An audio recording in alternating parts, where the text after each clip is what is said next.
Hello, good afternoon. Welcome to the American Business Podcast for the next generation. I'm Kevin Deveji, your host. Today, I'm excited to welcome Jesse Puddles from Spot Corp Events. Let's welcome Jesse to our podcast. Jesse, welcome to the podcast. Thank you so much for having me, Kevin. Happy Friday. Happy Friday. Yes, you made it. We all made it. That's great. Yes, we did feeling, it. feeling good. Feeling good. Yes. So let's get started if that's okay. Yes, I love the energy. Much appreciated. Yes, So that's good. So absolutely. let's get started. Well, as a start, would you please introduce yourself and your company to our audience and to our followers? Yeah, absolutely.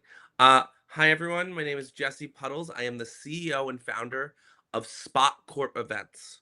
We do team building and employee engagement through theater and storytelling.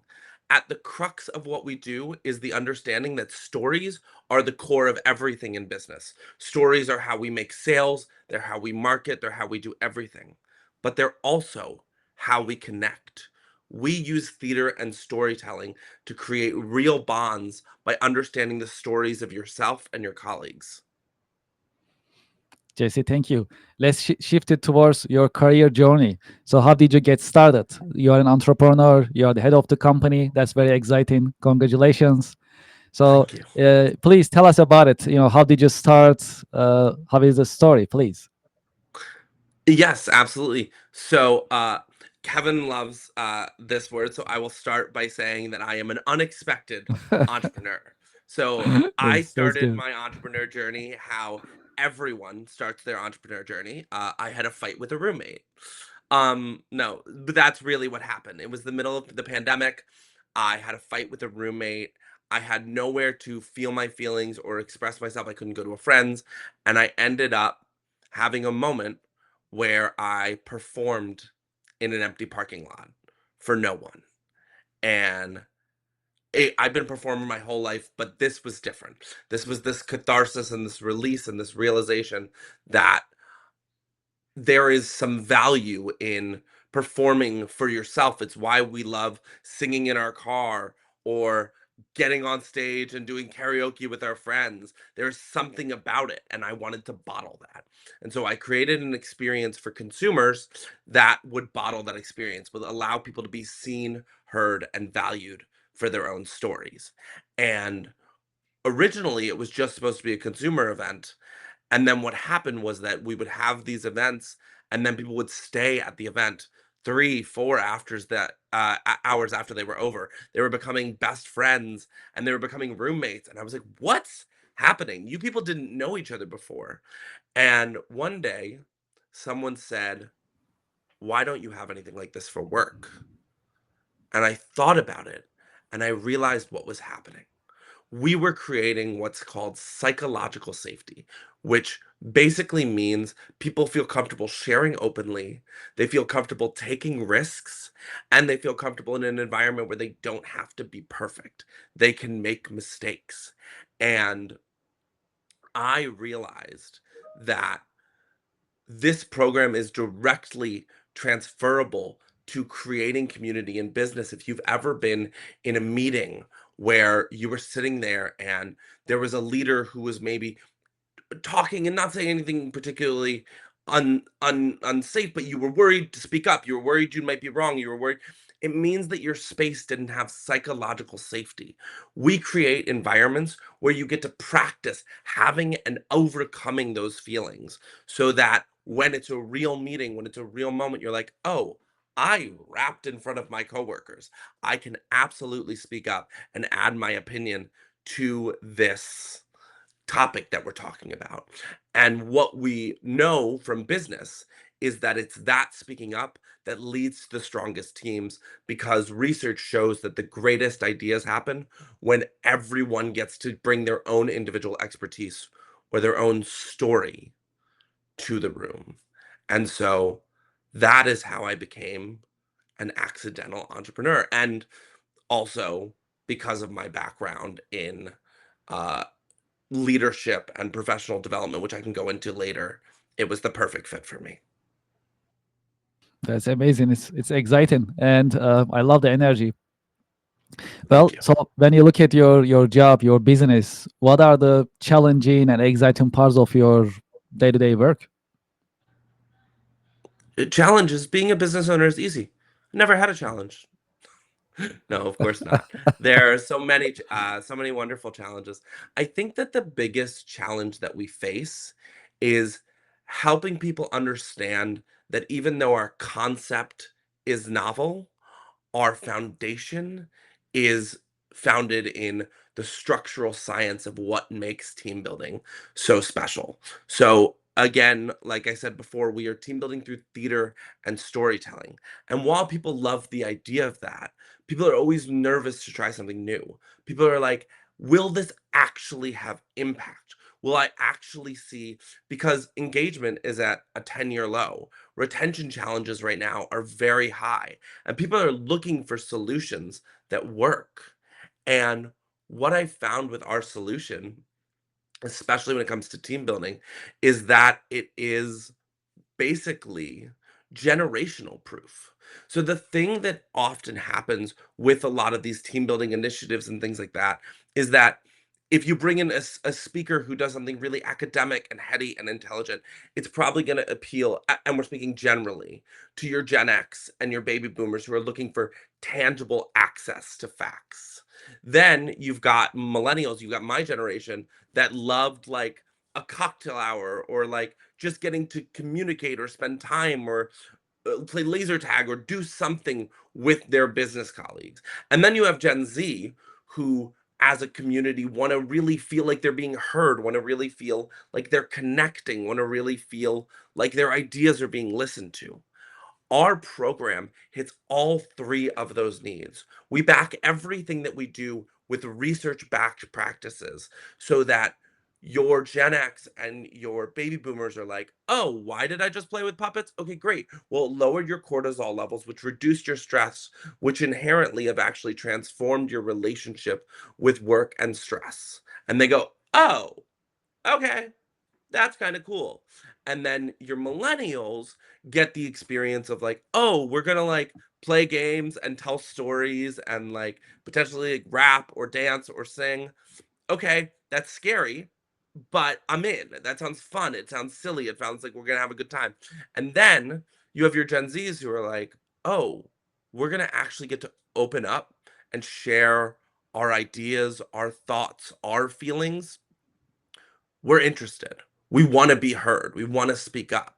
And so we're really generational proof, which also makes it a challenge because you need to explain because they're like, okay, which group do you hit? And the answer is all of them. Yes, well, actually, you just mentioned earlier about employee engagement. Why employee engagement is important for businesses, manufacturers, or businesses in general?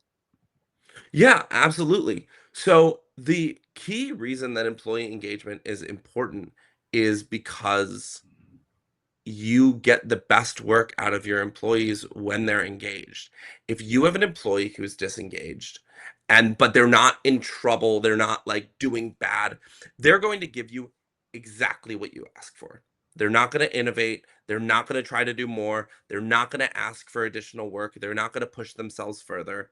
And so basically what you're getting is the equivalent of a paper pusher until they either realize they're so disengaged that they leave, and then they're costing your business thousands of dollars on average. To lose an employee, it costs about one third of their yearly salary. So if you've got a $60,000 employee, every time an employee is disengaged enough to leave, you just lost $18,000, and that's for one employee. So on the retention side, it is paramount. And then even if you have these people in, then they're not adding anything to the business. They're not adding anything new. So they're basically a placeholder. Whereas if you have an engaged employee, they're going to present new ideas which maybe could improve your business. They're going to speak up on their team and they're going to challenge in a politeful and respectful way their leaders' ideas, providing new and interesting concepts to them that can only elevate everyone's ideas. And they are going to bolster the entire team. When you have a disengaged employee, you are slowly going to see the team around them become disengaged because they're going to be like, well, Johnny doesn't have to do it. We know Johnny like only does 10% of the work that we're doing. And then we don't want to do it. Okay. Well, now you've got two disengaged employees. And then someone's mad at that employee. And then you've got three. And before you know it, you have an entire team that's disengaged just because Johnny didn't like his work. So get them with engagement by getting the whole group together. and and the other thing, and this is a number one key thing, is that 70% of people leave because they don't feel connected to their leader, not because they don't like their job, because they don't feel connected to and cared for by their leader. Doing programs like Spot Corp, where your leader really gets to show you how much you mean to them and how special you are, can transform your retention. It can transform all your Johnnies, and it can lead to innovation. Yeah, that's very exciting. Well, I like to shift our conversation towards AI a little bit. So Yeah. we ask this question to our guest in each episode, and I like to share this with you as well.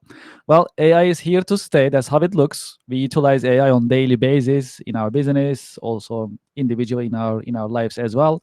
What is your take on AI? How it's going to change our lives as well as businesses? Also in your industry as well, employee engagement type of events. What is your take on that? Yeah, absolutely. So, AI as a whole, I think it's a great tool. I think it is really helpful when, I've used it to make meal plans when I'm trying to lose weight, or I've used it to make workout plans. Really, it seems like I use it a lot to try and figure out ways to get in shape. But in all seriousness, it helps doing some of that thinking for you. And I think the key word that I use, especially when it comes to my business, is the word tool. AI is a really great tool for if we're designing a session. So all our sessions are entirely customized. And if we are working on a session and we know what their need is for this part of the session, and we know we need to do this kind of game or this kind of activity, but we don't know exactly what we want. We know we want these elements and these elements, but we haven't tied it all together. I'll use AI to generate me a list of 5 to 10 exercises. But that's where it stops. AI gives you the groundwork, but it can't, at least the AI I've seen, it can't do all the nitty gritty of really, because for instance, we have had a group that asked us to do empathy in marketing. They wanted really to be put in the other person's in the buyer's shoes, and to feel have their employees feel that empathy. We asked AI for a list of 10 examples of improv and acting games that could deal with that. AI did a good job of giving us games that deal with empathy, but it missed that piece of in marketing. It missed that piece of how you actually translate this to the feeling of being a buyer. So once they gave us the games, we found the game that resonated most with us, and then edited and tweaked it so that you weren't just speaking to the empathy of another person, but an empathy of an entity, of a whole community, of a whole environment. And so that's really what it is. It is a tool for getting you past writer's block or moments of challenge, but it is not the end product. You still need your own ingenuity and your own complex understanding of the inner workings of your business and your community in order to utilize it powerfully in business. Yes, these are important insights. We had actually experts before, also subjects of AI or AI in AI industry altogether. Yeah, they actually mentioned similar things as well. AI being the tool, so not in a position of replacing uh, occupations. It is not yet. That's how it looks, and depends on how we program it. Also, that's another point, of course. But looking at it as a tool and utilizing it is more realistic nowadays. That's actually what we are learning from experts. And similarly, you mentioned similar insights. That's important. So it looks like that's how it is positioned nowadays. But then we'll Yeah. see the future, right? That's to be seen. All right, good. Yes. Well, speaking of features, so let's talk about predictions.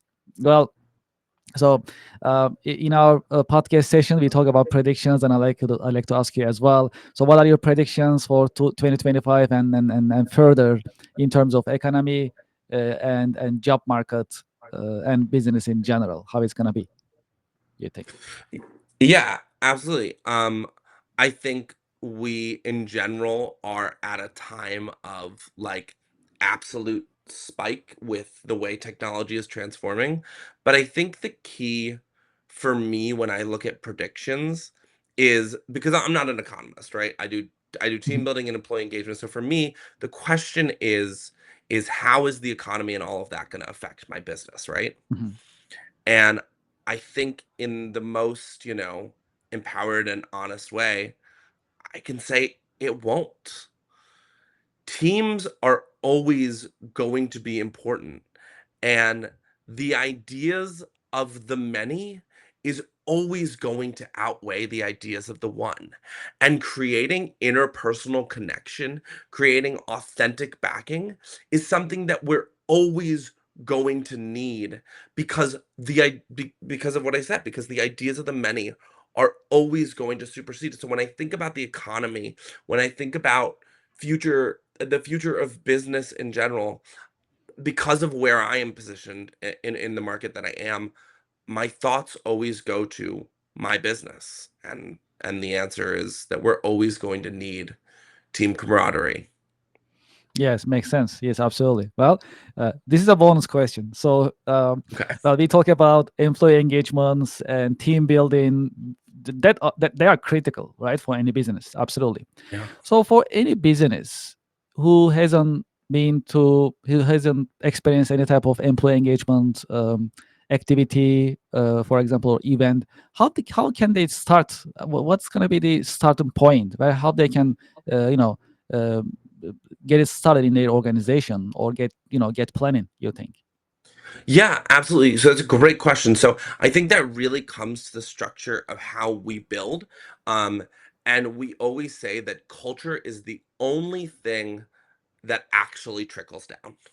So culture starts at the top and it works its way down. So the way that we work is that we want to work with your highest level of leadership team that we can. Because if we start with, your front of the line employees and them, they'll be great and they'll be connected. But if they have a boss, or because we always include the leader in the session, that's super important to us. But let's say Mhm, their boss's boss is not involved and doesn't know any of the things that we've now taught this group, if they come down and they rain, discomfort and pressure and all these things, it can filter down and crush any work that you've been doing in team building. So if you start at that first level, you're going to mhm, lose that momentum. But what you do is you start with the leadership team. You get them on board, you get them transformed, you get them really feeling what it means to be a truly bonded team, to trust each other, to feel safe with each other. And then you watch that trickle down. And then what you'll see is, okay, this team is actually starting to transform already. We want to get a session on with them. This team is really struggling. We want to get a session on with them. This team seems like they're in a stasis place. Let's hold on them until we get these two in line, and then we'll get to this team. So it starts at the top and then it works its way down. If you've never tried team building, or if you're wondering why it didn't work in the past, think about where you started the process, because always start from the top. yes, yes, I definitely agree with you, and some of it I see it also in our in enterprise software industry that I am in. Anytime that we implement a new technology in an organization, it always starts from the top. It's because it's change management. So change starts with a leader, and there has to be a leader, and Yes. leader has to lead, show the direction, and Yes. help team follow the change, the process. So absolutely. So that's what I'm hearing. There are similarities, and the leaders' involvement in these type of processes is critical. Y- So that's yes, what I'm exactly. hearing from you as well at the same time. So that's amazing. Yes. Yeah, Good. That's no, good. and to speak to this really quickly, just um In speaking of change management, I have a perfect example of that. We had a Mhm. team that we worked with where it was a brand new leader and a super like disconnected, somewhat disagreeable team. And we were like we weren't sure how they were going to mesh, and so what we did was we created an environment where they could openly all explore that feeling of overcoming the discomfort of change and realizing what it feels like to be on the other side of it, having them tell stories about that feeling of accomplishment.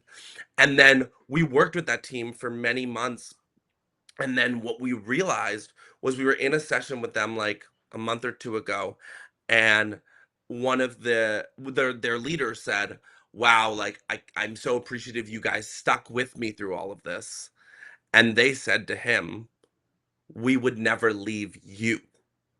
We would never leave you because we feel so connected to you." And that's that part you're talking about. That's why the leader is so important, because even as all of the things and the general things that happen in business happen, if you feel supported by leadership, if you feel supported by the people at the top, you will fight for the organization. You will fight to stay in the community because you care about the people.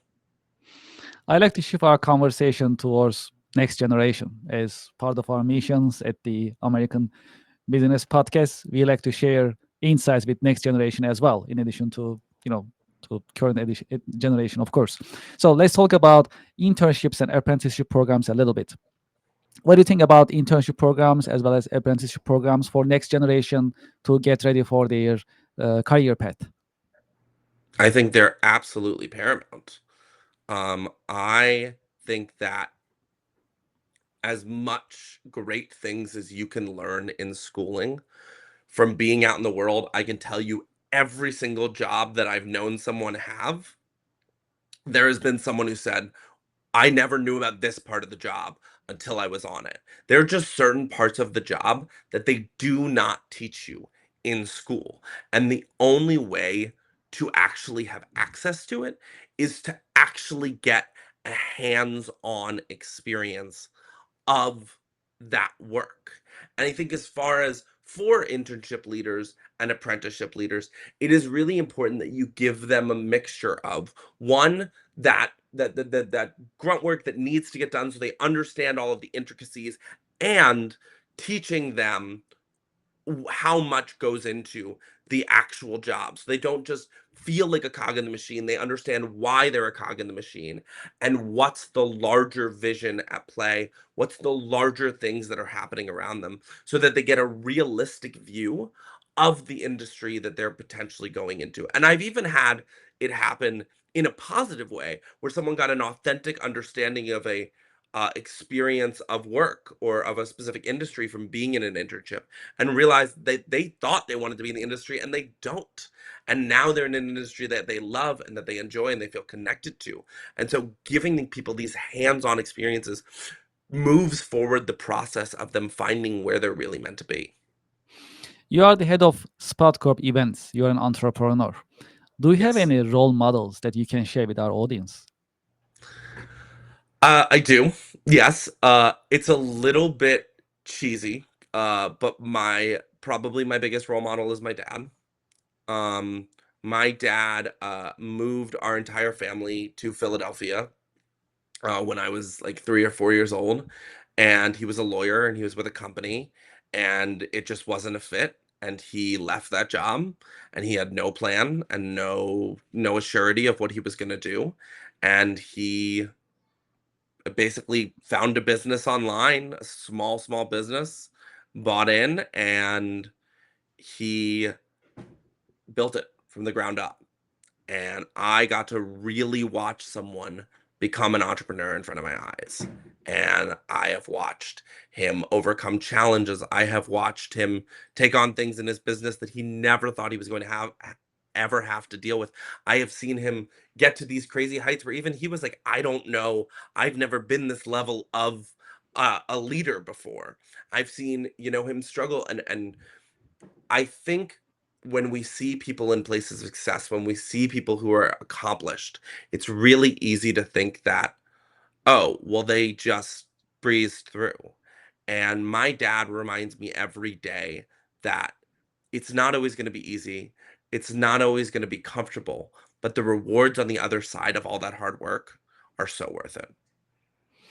Well, we are coming towards the end of our episode, but before we end it, I have two more No. points that that I like to share with you. One of them is: do you have any final career advice with the for the next generation that they can follow and listen to?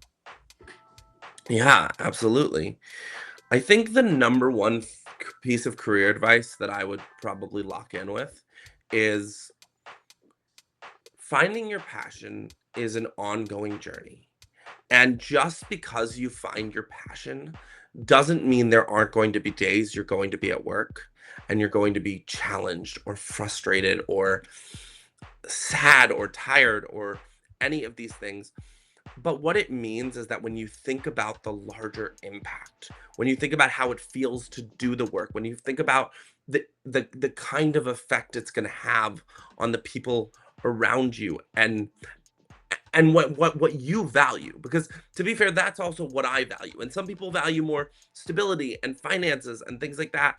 So it's really about locking into what you value, finding career and professional aspirations that fit that need, and then understanding the difference between when you're having a rough day, a rough week, a rough month, and when you genuinely don't feel connected to the work, when you genuinely are bored or disconnected or feel uninterested by the activities that you're doing.